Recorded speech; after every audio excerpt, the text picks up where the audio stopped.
Hi കൂട്ടുകാരെ, എന്തൊക്കെയുണ്ട് വിശേഷം? എല്ലാവർക്കും സുഖമാണോ? ഞാൻ വീണ്ടും വന്നു കേട്ടോ. അപ്പം നമുക്കിന്നൊരു ബീട്രൂട്ട് കൊണ്ടൊരു തൊട്ടുകൂട്ടൊരു കറി ഉണ്ടാക്കിയാലോ. എല്ലാവരും തോരനും അച്ചാറൊക്കെ അല്ലേ, പിന്നെ ഇത് അച്ചാറുമായിട്ട് കൂട്ടാം. അപ്പം നമുക്കതെങ്ങനെ ഉണ്ടാക്കുന്നതെന്ന് കാണണ്ടേ. നമുക്ക് നല്ലെണ്ണയാണ് ഒഴിക്കേണ്ടത്. വെളിച്ചെണ്ണ ഇത് വേണേൽ ഒഴിക്കാം. അപ്പം ഇതിപ്പം നമ്മൾ ഉണ്ടാക്കുന്നത് 2-3 ദിവസത്തേന് ഇരിക്കുമല്ലോ. അപ്പോൾ അത് നല്ലെണ്ണയ്ക്കകത്ത് ഉണ്ടാക്കുന്നതാണ് നല്ലത്. അപ്പം നല്ലെണ്ണ ഒഴിക്കാം. കുറച്ച്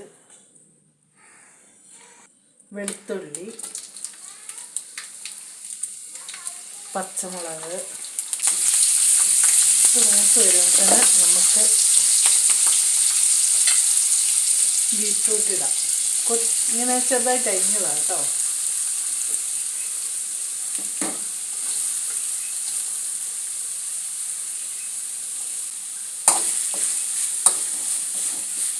നന്നായിട്ട് ഒന്ന് വാടണം, വേവണം. നന്നായിട്ടൊന്ന് വാടട്ടെ. ഞാൻ ഇഞ്ചി എടുക്കാൻ മറന്നുപോയി.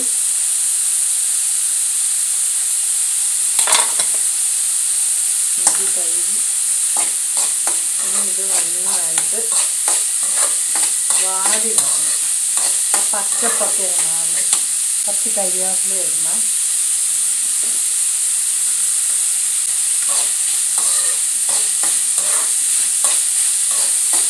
കുറച്ച് ഉപ്പും കൂടി ഇടാം നമുക്ക്.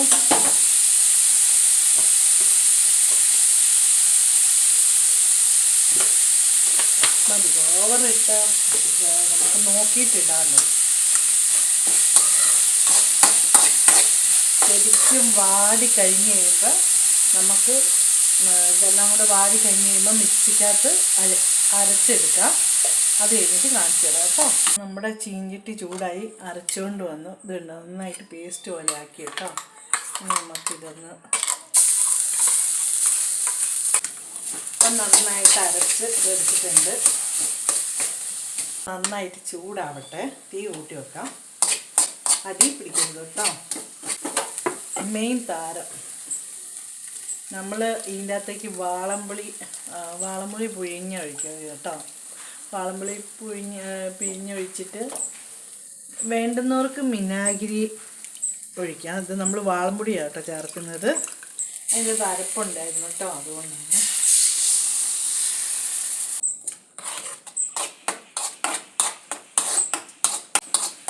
കുറച്ച് കരിവേപ്പില ഇടാം. ആ പുളിവെള്ളം ഒന്ന് ചൂടാക്കാം. ശരിക്കും 2-3 ദിവസം വെക്കുന്ന കാരണം നമുക്ക്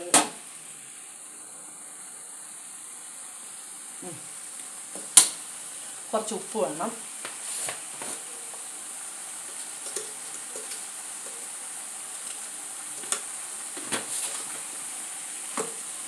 ഇത് വെള്ളം പറ്റുന്നതിനനുസരിച്ച് പുളി കുറഞ്ഞുകൊണ്ടിരിക്കും. അപ്പോൾ നമുക്ക് വേണമെങ്കിൽ കുറച്ചും കൂടി ഒഴിക്കാം കേട്ടോ പുളിവെള്ളം. ഇത് നമുക്ക് അച്ചാറായിട്ടും കൂട്ടാം കേട്ടോ. അച്ചാറിന് വിനാഗിരി വേണേൽ ഒഴിക്കാം. വിനാഗിരി വേണ്ടവർക്ക് വിനാഗിരി ഒഴിച്ചുണ്ടാക്കാം. ഇത് നമുക്കൊരു പാത്രത്തിലേക്ക് വാങ്ങി വെക്കാം കേട്ടോ. അങ്ങനെ നമുക്ക് കുറച്ച് നല്ലെണ്ണ ഒഴിക്കണം.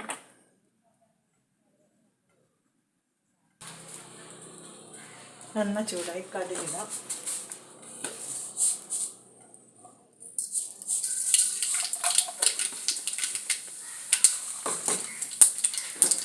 തീ കുറച്ച് വെക്കണം.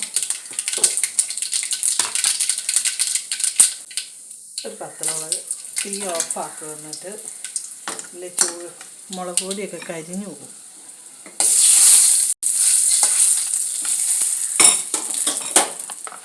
നമുക്ക് ഇതിലേക്ക് കുറച്ച് മുളക് പൊടി ഇടണം, കുറച്ച് മഞ്ഞൾപ്പൊടി ഇടണം.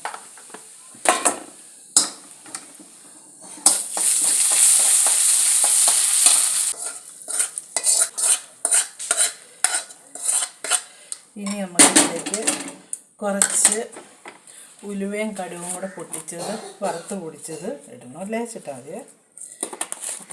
പിന്നെ ഇഷ്ടമുണ്ടെങ്കിൽ മാത്രം കുറച്ച് കായപ്പൊടി ഇടുക. ഞാൻ ഇടുന്നുണ്ട് കേട്ടോ. കായപ്പൊടി ഇടുമ്പോൾ ഒരു ടേസ്റ്റ് ഉണ്ടാവും. കുറച്ച് മതി കേട്ടോ. ഇത് മതി. ഇനി നമുക്കിത് ശരിക്കും ഒന്ന് ഇളക്കിയിട്ട് ഉപ്പ് നോക്കണ്ടേ.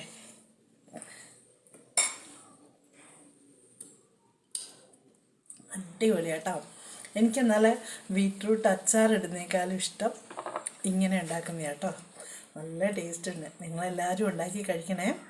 കഴിച്ചിട്ട് എങ്ങനെയുണ്ടെന്ന് പറയണം കേട്ടോ. ബീറ്റ്റൂട്ടൊക്കെ കിട്ടുവാണെങ്കിലും ഒത്തിരി ഒന്നും വേണ്ടെന്നേ, ഒരു കുഞ്ഞു കഷ്ണമാണെങ്കിലും നമുക്കതുകൊണ്ട് ഉണ്ടാക്കി നമ്മുടെ അടുത്ത് 1-2 സാധനം മതിയല്ലോ. വളംപുളിയൊക്കെ പിഴിഞ്ഞൊഴിക്കാനല്ലേ ഉള്ളൂ. അപ്പോൾ ഒരു ഇഞ്ചിക്കറി വെക്കുന്ന പോലെ ഒരു ബീറ്റ്റൂട്ട് കറി നമുക്ക് ഉണ്ടാക്കാം. ഒരു തൊട്ടുകൂട്ട് കറി, ഒരു ഗസ്റ്റുകൾ വന്നാൽ പെട്ടെന്ന് നമുക്ക് ആക്കി കൊടുക്കാമല്ലോ. ഒരു വെറൈറ്റി കറിയായിട്ട് കൊടുക്കാം. അപ്പോൾ എല്ലാവരും ഉണ്ടാക്കി നോക്കണം. മറ്റൊരു വീഡിയോ ആയിട്ട് വീണ്ടും വരാം. ബായ്.